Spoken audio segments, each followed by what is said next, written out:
Okay, this is still section 2. This is the second video for section 2, James, Sam, and Annabelle. So picking up on that line of Demetrius's with the pure congealed white, you've just talked about the cherries, her lips being tempting as cherries, and that you can almost taste the kiss. And then that pure congealed white, so that's not even talking about her complexion. Now he's switched to talking about snow on a mountain, fanned with the eastern wind, turns to a crow when thou holdest up thy hand. So in comparison to the whiteness of your skin, which in that day and age was considered to be the epitome of beauty. It's so funny how we now think that tan and having sun on our skin, but they considered that the only people who would have had that is people who would have worked in the fields, and that would be the poorer class. And so they would have gotten sunburned and gotten tan, but someone who was a fair lady, an aristocrat, a great beauty, would have protected her skin by staying indoors. If they were outdoors, that's why they had the parasols and all that, because she would stay covered and keep it pure white and unblemished by the sun. And then of course, as they got older, the less sun exposure they'd had to their skin, the less spots and all that kind of stuff that they would have, and so that beauty would remain for a longer period of time. So he's now comparing this. So he says, so you can gesture, or right here, James, you're going to paint this beautiful painting of a metaphor for us verbally. So it's that pure congealed white, high Taurus snow, fanned with the eastern wind, turns to a crow when thou holdest up thy hand. Oh, let me kiss that princess of pure white, this seal of bliss. So basically, he wants to kiss the hand, that pure white, and seal, and at least taste. He can't just kiss her. He knows that wouldn't be appropriate. He's talked about her lips being like cherries and how he can almost taste it, but he wouldn't go that far because he wants to respect her. And so then he gestures off in the distance. He sort of creates this metaphor, and then he comes back to her hand, when thou holdest up thy hand. And this would be great if at this point you're so obsessed with her that you're just looking at the hand. You're not even really aware of her as a person. You're like, oh, let me kiss this princess of pure white, this seal of bliss.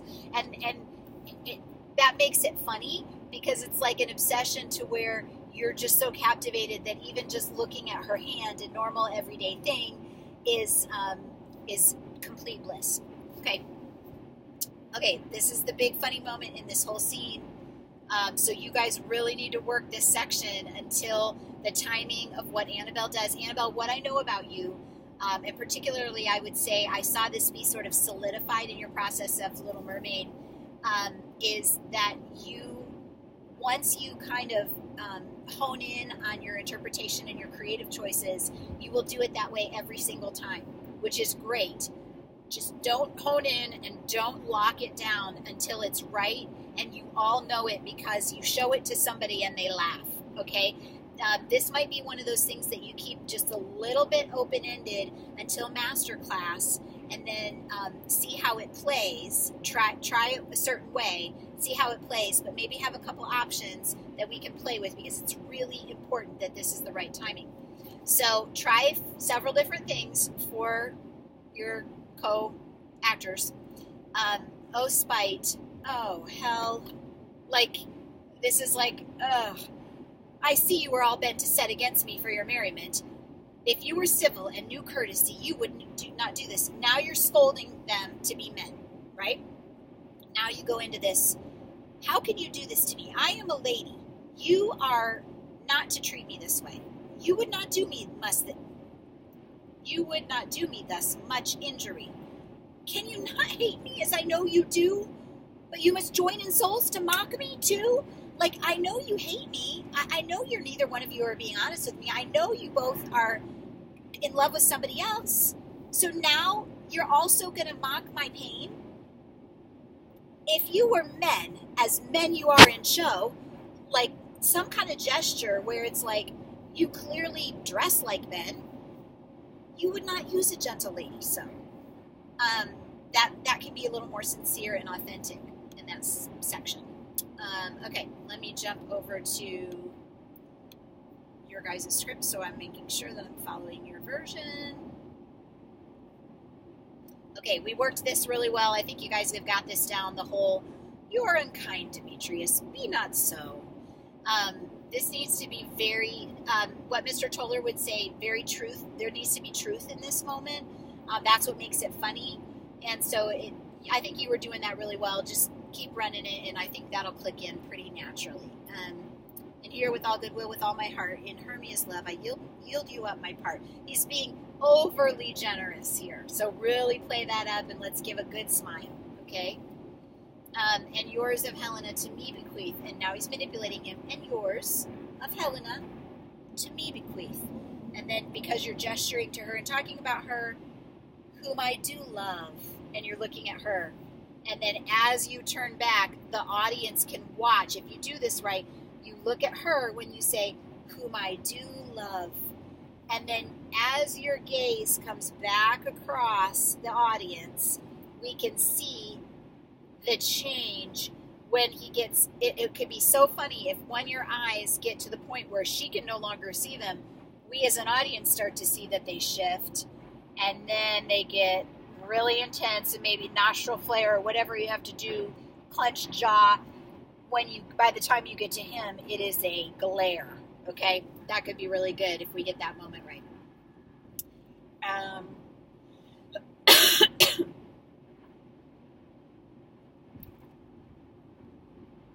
And then, Jamie, you're brushing him off. Helen, it is not so. Disparage nor despair. Oh no, that's Sam. Helen, it is not so. Lysander, keep thy Hermia. I will none. If I e'er loved her, all that love is gone. My heart to her, but as guestwise sojourned. We talked about this being a journey. Just that's in the past. As guestwise sojourned. Like, that could even be a very, like, that was just a little, one night fling kind of thing. Okay, so my heart to her, but as guestwise sojourned. And now to Helen is home returned. And then once again you return this, there to remain. Like, don't you dare. I will meet that glare with the same strength, if not more, and fight for her. Helen, it is not so. You're going to have to try that. It's kind of just a weird little line. I'm sure it kind of feels a little bit awkward. Try several things with it, and I'm sure that the girls can tell you, oh yeah, that worked. That felt good. Disparage not the faith thou dost not know, lest to thy peril thou buy it dear. This is a threat. You are threatening him that if you do not, and ushering him out of the scene. And if he does not go, there's going to be consequences. After all, look, where thy love comes, yonder is thy dear. So go get her. Get out of here. Thou art not by mine eye, Lysander, found. Oh, thou art not by my eye, Lysander, found. Mine ear, I think it brought me to thy sound. But why unkindly didst thou leave me so? So this is where Meg comes in, and she's saying, okay, so this could be fun. I don't really know what your blocking is here, and it doesn't matter whichever direction you need to come from or what the blocking is, it's fine. But I think it could be fun if you kind of use like a realization moment where you look at the audience and you're like, thou art not by mine eye, Lysander, found. Mine ear, I hear him, I thank it. And then you go to him, brought me to thy sound. And so there's a progression of, I didn't see you, but I heard you, and now it brought me to you. Here we are, and I found you. But why did you leave me like that?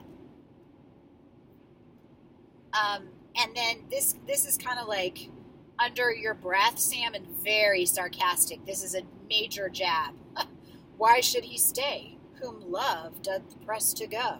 You're making fun of the fact that he's kind of a player. He he was with her last night, and now he's totally onto her, and that's encroaching on your style. So you're like, why should he stay? Whom love doth press to go.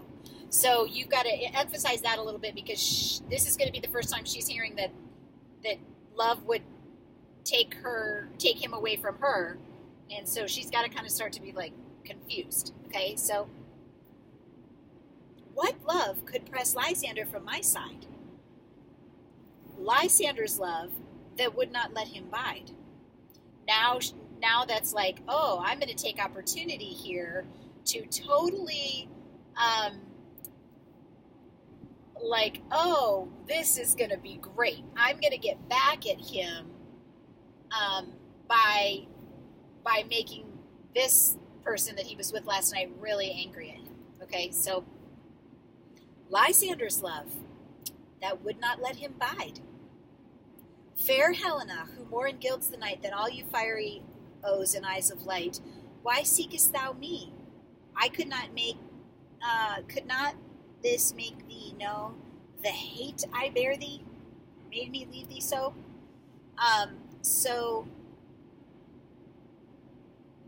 Oh, I did this wrong, you guys. I'm sorry. You knew that. You knew that when I went down that road. Okay, because he's talking about himself.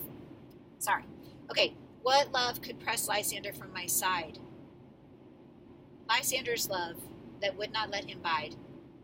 Okay, so I'm sorry. It's him talking about to Hermia about the other girl and saying, truly it's me, Lysander's love that would not let him bide. Fair Helena, like it's her that I love, who more engilds the night than all you fiery O's and eyes of light. Why seekest thou me? Could not this make thee know the hate I bear thee, made me leave thee so? So this is his admission that he's in love with this other person, and can you not see that it's pulled me away from you, and I literally hate you now. So you guys are going to have to play with that a little bit, and I'll do a little more research on that too, so that when we meet on Sunday, I can give you some ideas if you can't come up with anything on your own. Okay. You speak not as you think. It cannot be. So something's wrong here, she's saying. What's coming out of your mouth, I know, isn't actually inside of you. Okay?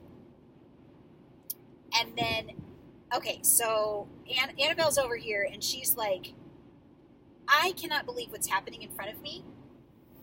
And there's got to be the whole time, there's got to be reactions. And this is going to be the hard thing. Because in this scene, you've got these whole chunks where other actors are acting, but every one of you is on stage for most of the time, and there has to be reactions to what everybody is doing, and they have to feel natural and not contrived, but there have to be enough of them that there's never a moment where the audience feels like you're unengaged. That will literally kill your chances from a competitive standpoint. So, girls, because you're both the ones that make very strategic creative choices ahead of time, you're going to have to plan your reactions, and you're going to, if you need to practice them or whatever, but they need to be real reactions, and they need to be authentic reactions where you're emotionally in the moment, even if you've pre-planned it. That's really going to set you apart here. And I know that in the past, both of you have struggled with that just a little bit. So I really want you to take this opportunity. You're seniors. You should be able to think, how would I feel in this moment, or how should this character feel in this moment? You should be able to come up with gestures, changing body positions, shifting weight can communicate a lot. Not really a tick, but like something that you return to. We all have things that we physically, you can see me doing it right now, right? I'm doing this. You guys were making fun of Justin for his gesture. We all have these natural gestures that we return to when we're talking all the time. So even each character should do that. So this would be a good time when you're the bystander watching the action to have some physical mannerisms that you return to. So this is your big surprise. In 10 miles, Take exit 2 on the left to merge on Tab 24 west toward She's in on this Chattanooga. trick, okay? So this is kind of a challenging moment. I remember us working this really hard with the other kids in this scene. It was really funny when Katie O'Neill delivered it once we got it right. And so it can be really funny because, and I can almost hear, Annabelle, your interpretation, I think, like, put a little bit of Ursula in this is what I'm saying. Like, this could be like, lo, she is one of this confederacy. And it could almost be like, almost like witch-like. Like, it could be really funny if you did it. Because at that moment, you have to draw from all this action that's going on between them. You've got to draw the attention back to you. And so, once again, use the low to do something verbal and some kind of affectation, something verbal, something low. You can do the L, draw it out, or you could be like, low, and make the O more the emphasis and put like a real emphasis on the end of it. And then be like, or you could just be like, lo, she is one of this confederacy. That's more of a statement to the audience. I just figured it out. She's in on this. But I kind of like the witch thing, so try that, okay? Now I have perceived they have conjoined all three to fashion this false sport, in spite of me, injurious Hermia. Most ungrateful maid, have you conspired? Have you with these contrived to bait me with this foul derision? Like, you're my friend. Why are you doing this to me? And Hermia's just, she has no idea what's going on. So she's like, I am amazed at your passionate words. And that's, Meg, if you can capture that intonation specifically, I don't always try to tell you guys exactly how to do things, but in this one, this is one of those lines that could sound very recited, because we would never in modern day say, I am amazed at your passionate words. You know, we would be like, I'm shocked that you talk that way. Okay. So, but that's what it needs to come out like for it to feel real. So I am amazed at your passionate words, but where did this come from? I scorn you not. It seems that you scorn me. Have you not, and then this is an accusation, okay, so have you not said Lysander, as in scorn, to follow me, and praise my eyes and face, and make your other love, Demetrius, who even but now did spurn me with his foot, to call me goddess, nymph, divine and rare, precious, celestial? Wherefore speaks he this to her he hates? Why does he say this to the person that he's not in love with? And wherefore doth Lysander deny your love, so rich within his soul, and tender me, forsooth, affection? Why me? Okay? But by your setting on, by your consent, what thought I,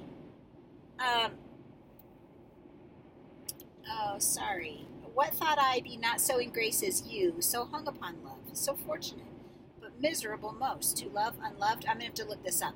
This is a little bit, we didn't do this section, and so it's not right off the top of my head. So, let me, oh, this is so funny. I don't know if you guys realize, but over here it says hernia instead of Hermia. That's so funny. I understand now what you mean by this. Okay, I'm going to break here. We're going to end this section with, I am amazed at your passionate words. I scorn you not. It seems that you scorn me. And I'll do another video in a little bit and pick up after I've done some research. Okay?